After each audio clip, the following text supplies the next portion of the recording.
Hi friends, అందరూ బాగున్నారా? నేనైతే చాలా బాగున్నా. మీరు బాగున్నారని నేనైతే పక్కా కోరుకుంటున్నాను.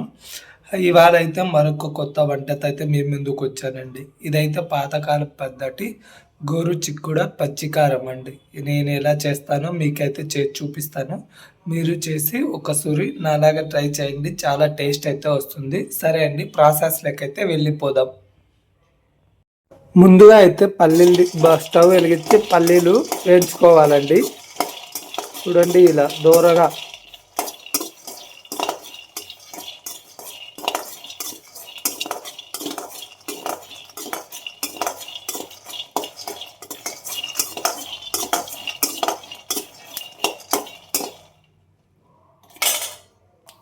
పల్లీలు అయితే బాగా వేగిపోయండి. అండ్ పల్లీలు వేయించుకున్నప్పుడు ఎప్పుడు లో ఫ్లేమ్లోనే వేయించుకోండి. అప్పుడే లోపల వరకు బాగా వేగుతాయి. హై ఫ్లేమ్లో అయితే పక్కా వేయించుకోవద్దండి.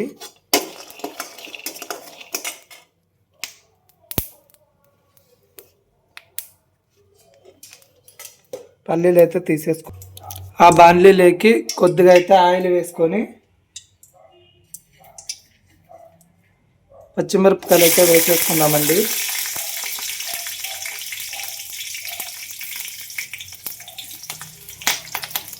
పచ్చిమిరపకాయలు ఎగురుతూ ఉంటాయి.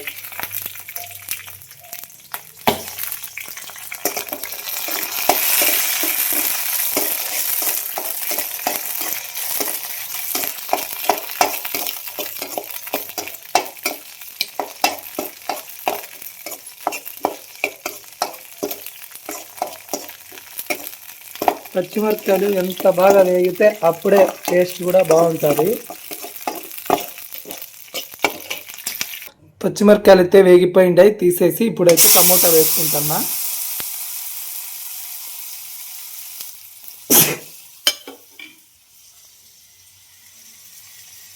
టమోటా చూడండి, బాగా వేయించుకోవాలి.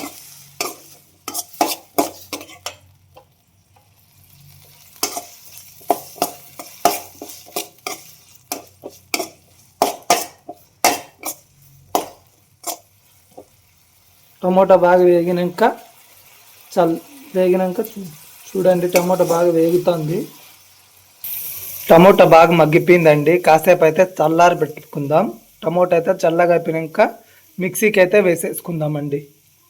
వేయించుకున్న పచ్చిమిరపకాయలు, కొద్దిగా జీలకర్ర, కొద్దిగా గరం మసాలా పొడి అండ్ పసుపు పొడి అండ్ టమోటా, హాఫ్ ఆనియన్ అయితే వేసుకొని అందులోకి కొన్ని తెల్లగడ్డలు అయితే వేసుకున్నాను. వీటిని అయితే మిక్సీ పట్టేసుకుందాం. ఇప్పుడు చూడండి, మిక్సీకి వేసినాక ఎంత బాగా కలర్ఫుల్గా వచ్చింది కదా.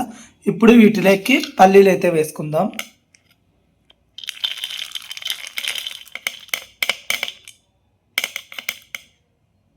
ఇప్పుడు పల్లీలు కన్నా కొద్దిగా మిక్సీ వేసుకుందాం, అంటే మెదిగినట్లు. పల్లీలు కూడా మిక్సీకి వేసుకున్నానండి. చూడండి, ఈ విధంగా కొద్దిగా మెదిగినట్లయితే వేసుకున్నా. శుభ్రంగా కడిగి తీసుకున్న గోరు చిక్కుడుకాయలు చూడండి. ఇవైతే కొద్దిమంది గోరు చిక్కుడుకాయలు అంటారు, అండ్ మా ఊరు సైడ్ అయితే మొట్టికాయలు కూడా అంటారండి. ఇంకా వేరు వేరు పేర్లు ఉంటాయి. మా సైడ్ అయితే మొట్టికాయలు, గోరు చిక్కుడుకాయ, ఆ రెండు మాత్రం నాకైతే తెలుసండి.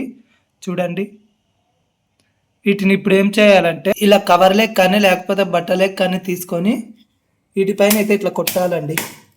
చాలామంది మిక్సీ వేసుకుంటారు. మిక్సీ వేసుకుంటే అస్సలు బాగుండవు.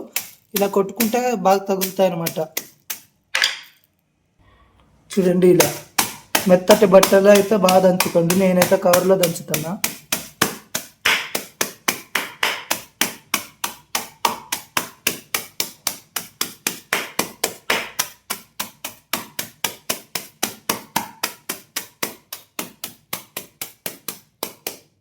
చూడండి, దంచేసిన తర్వాత ఇలా అయినాయి అనమాట.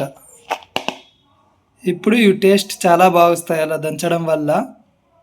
ఇప్పుడు కర్రీ అయితే ప్రాసెస్లోకి వెళ్ళిపోదాం. నేనైతే ఈ కడాయిలోనే ఈరోజు కర్రీ చేయబోతానండి, టమోటా వేయించిన దాంట్లోనే. ఇప్పుడైతే మొటికాయలు ఇందులోకి వేసేసుకుందాం. ఈ మొటికాయలు వేయించేది లేదు, ఏం లేదండి, అలాగే ఉడికిపెట్టేసేయాలి అనమాట. టేస్ట్ బాగా వస్తాయి. పెట్టుకున్న పల్లీలు ఆ పేస్ట్ అయితే వేసేసుకుందామండి దీంట్లోకి.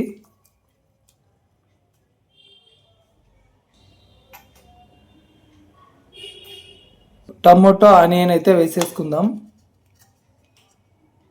వీటిలోకే తగినన్ని వాటర్ అయితే వేసేసుకుందామండి.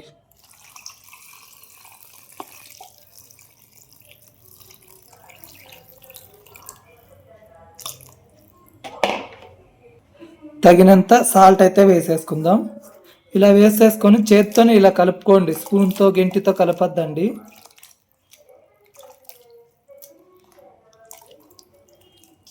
ఆ మసాలా బాగా కలిసేంత వరకు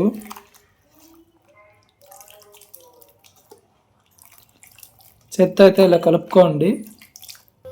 చూడండి, అలా మిక్సీ వేసుకొని ఇలా అయితే కలిపేసుకొని స్టవ్ మీద అయితే ఇలా పెట్టేసుకోవాలా. స్టవ్ మీద పెట్టి ఉడికిన తర్వాత అయితే చూద్దాము. ఉడుకుతండి, చూడండి ఎంత కలర్ఫుల్గా ఉడుకుతుందో. ఒక విషయం అయితే చెప్పడం మర్చిపోయినండి, ఇలా బురుగు వస్తుంది కదా, ఈ బురుగు కన్నా కిందికి పొంగితే కూర అస్సలు టేస్ట్ ఉండదండి. స్లిమ్లో అయినా పెట్టుకొని బాగా ఉడికించుకోండి. ఇదైతే అస్సలు కిందికి పడకూడదు, ఈ బురుగు పొంగకూడదు. కూర ఇలాగే బాగా మెత్తగా పల్చగా లేకుండా చిక్కగా ఉడికిపోవాలండి. ఉడికినాక చూపిస్తాను. కర్రీ అయితే ఈ కన్సిస్టెన్సీలోకి అయితే రావాలండి. చూడండి ఎంత బాగా ఉడికిపోయిందో, సూపర్ కలర్ఫుల్గా కనపడుతుంది కదా. ఈ విధంగా తిక్కుగా ఉండాల, తిక్కుగుంటేనే అప్పుడే కర్రీ అనేది టేస్ట్ బాగా వస్తుంది. అరోమా అయితే సూపర్ వస్తుందండి. ఈ కర్రీ అయితే ఇప్పుడు మనం అయిపోయింది. ఇప్పుడైతే స్టవ్ ఆఫ్ చేసేసి తినేసి టేస్ట్ ఎలా ఉందో మీకైతే చెప్తానండి. కర్రీ అయితే చూడండి ఎంత సూపర్గా రెడీ అయిందో అండి. మొట్టికాయ కారం అండి, గోరుచిక్కుడుకాయ అండ్ మొట్టికాయ కారం. టేస్ట్ అయితే ఎలా ఉందో నేనైతే చూపిస్తాను. ఇది ఎక్స్ప్రెస్లీ ముద్దలేకైతే సూపర్ ఉంటుందండి. ఇలా పల్లీలు అయితే కనపడతా ఉండాల, అప్పుడే టేస్ట్ చాలా బాగుంటుంది.